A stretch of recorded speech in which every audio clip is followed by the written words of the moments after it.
নিয়ে যাবে। কারণকে বলতে হবে না, ওর জন্য কাঁদছিল, মুক্তি তাহলে ও পেয়ে বসবে আর। না বলবে না, একদম বলবে না, একদম বলবে না। কেউ বলবে না। তাহলে বলবে যে ও আমাকে আমার ওর জন্য খুব টান পড়ে গেছে, কাঁদছে।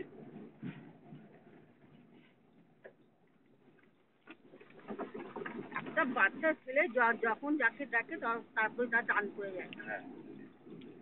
এই কদিন আমাদের দেখছে, তা ও তো দুদিন খুঁজবে। আমার ঘাড়ে উঠে পড়ছে, এরা কোথায় গেল? ঘাড়ে উঠে পড়ছে আমার। হ্যাঁ, খারাপ করবে না এই লোকগুলোকে না দেখতে আজকে পেলে? বিছানায় উঠে তো আমাদের ওকে তো ও ঘুমাচ্ছে, ওর ঘাড়ে উঠে পড়ছে। চুপ কর।